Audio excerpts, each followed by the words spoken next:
अरे बेटा इस पे नहीं, बाल्टी में डालो, बाल्टी में।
अल्लाहु अकबर, अल्लाहु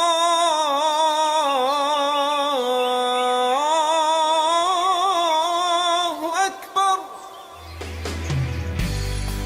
अरे इमरान, जोया, उठो तो।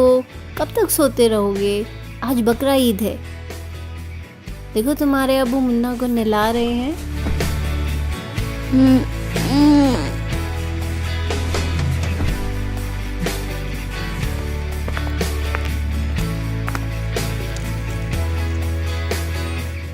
बेगम, मैं चलता हूँ, मुन्ना को हलाल करवा लाऊं, नहीं तो उस्मान भाई की दुकान पर गर्दिश हो जाएगी। मुझे इजाजत दीजिए। ठीक है जी, संभल कर जाना। खुदा हाफिज। अम्मी, अब्बू मुन्ना को कहाँ लेकर जा रहे हैं? बेटा, तुम्हारे अब्बू मुन्ना को हलाल कराने के लिए लेके जा रहे हैं। आज बकरा ईद जो है।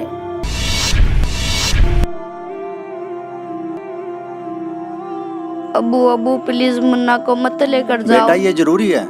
हमारा बिल्कुल भी मन नहीं लगेगा अबू, यदि मुन्ना को कुछ हो गया तो। बेटा ये जरूरी है।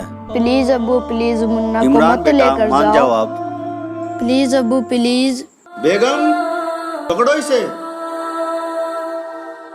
अब्बू मत लेकर जाओ ना मुन्ना को, आखिर उसने किसी का क्या बिगाड़ा है?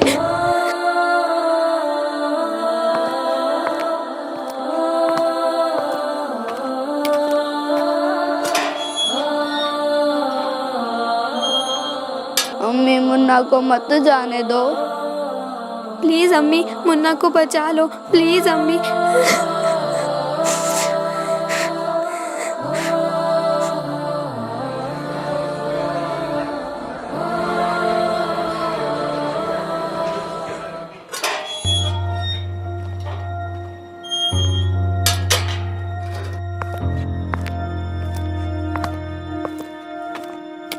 ये लो बेगम।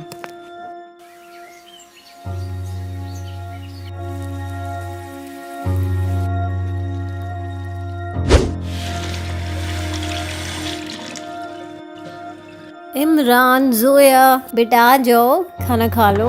इतना अच्छा गोश्त बना है। आ जाओ बेटा।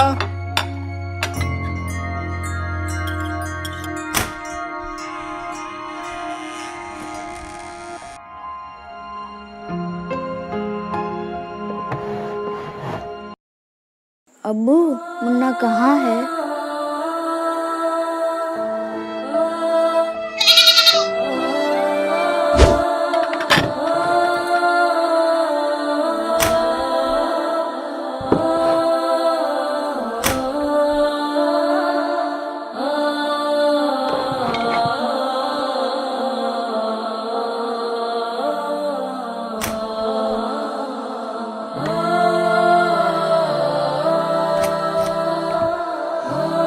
बेटा, खाने से ऐसे उठकर नहीं आते।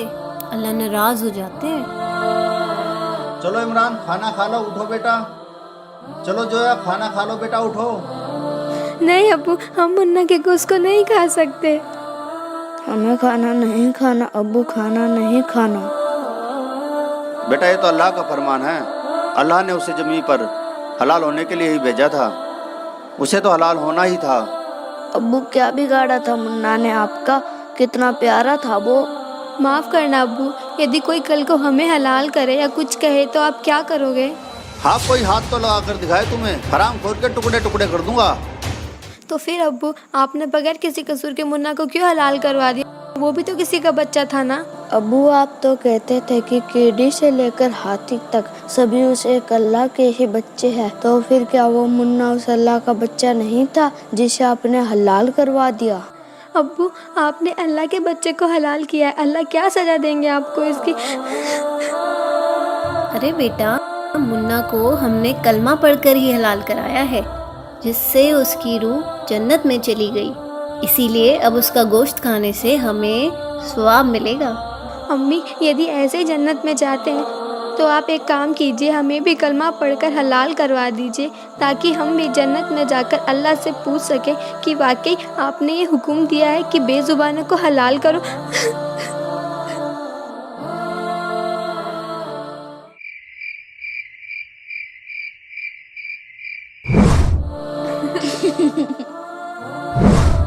अब्बू अब्बू प्लीज मुन्ना को मत लेकर जाओ। बेटा ये जरूरी है। हमारा बिल्कुल भी मन नहीं लगेगा अब्बू, यदि मुन्ना को कुछ हो गया तो। बेटा ये जरूरी है। प्लीज अब्बू प्लीज मुन्ना को इमरान मत बेटा लेकर मान जाओ आप। नहीं अब्बू नहीं, मत लेकर जाओ मुन्ना को। क्या मुन्ना हुआ को इमरान मत बेटा? लेकर जाओ क्या अब्बू हुआ? प्लीज। क्या हुआ बेटा? मुन्ना कहाँ चला गया अम्मी? मुन्ना ने आपका क्या बिगाड़ा था अब्बू, जो आपने उसका हलाल करवा दिया? हाँ अब्बू, चुप हो जाओ बच्चों, रात काफ़ी हो गई, सो जाओ।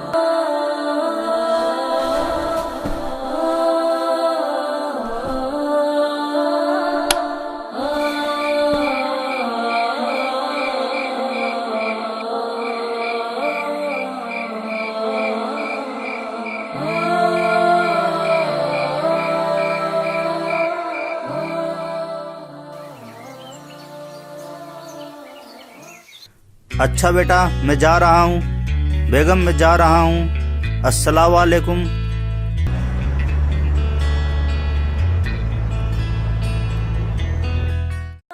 अब्बू, मत लेकर जाओ ना मुन्ना को, आखिर उसने किसी का क्या बिगाड़ा है? अब्बू अब्बू प्लीज मुन्ना को मत लेकर जाओ। माफ़ करना अब्बू, यदि कोई कल को हमें हलाल करे या कुछ कहे तो आप क्या करोगे? आरिफ भाई सलाम वालेकुम। वालेकुम अस्सलाम। चलो आरिफ भाई लंच करने चलते हैं। आप कर लीजिए, मुझे भूख नहीं है। नहीं आरिफ भाई ऐसे काम नहीं चलेगा, मैं सुबह से आपको देख रहा हूँ काफ़ी परेशान लग रहे हो, लंच तो करना ही पड़ेगा। चलो खड़े हो जाओ।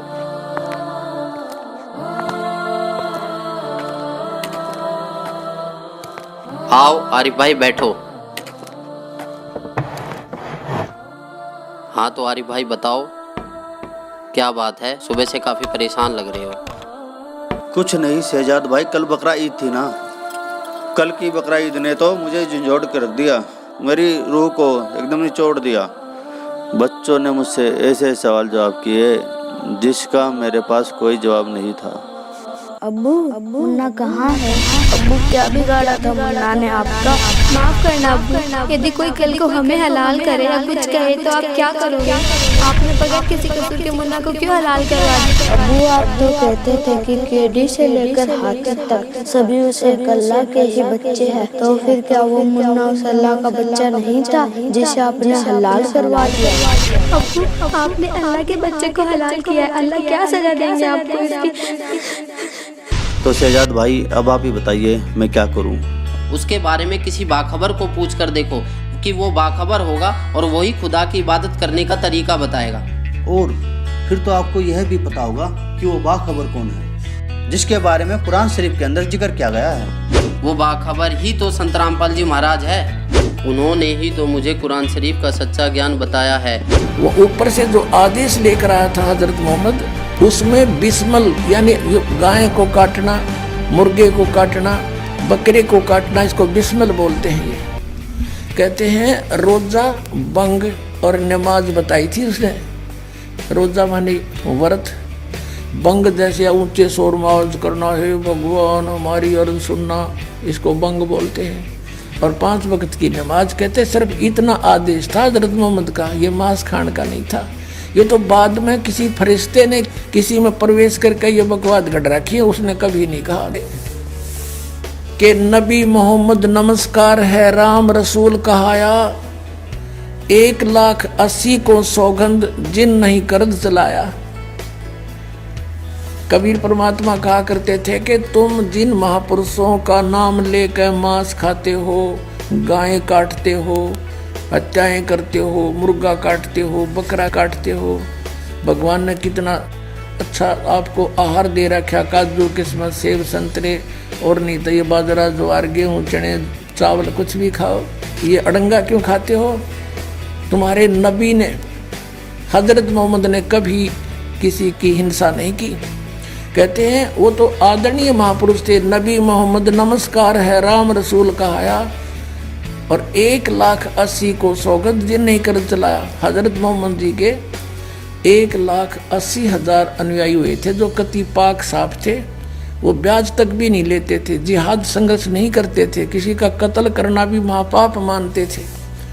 वो तो ऐसे महापुरुष थे। कहते हैं अरस कुरस पर अल्लाह तकत है, अरस कुरस पर आसमान के ऊपर अंतिम छोर पे अरस कुरस पर अल्लाह तकत है, भगवान का सिंहासन है, और खालिक बिन नहीं खाली। और वो पैगंबर पाक पुरुष थे साहिब के अब्दाली, जिन महापुरुषों की तुम आड़ लेकर दुनिया को भ्रमित कर रहे हो, मांस खिला रहे हो, पाप के भागी बना रहे हो, उन्होंने कभी मांस छुआ नहीं।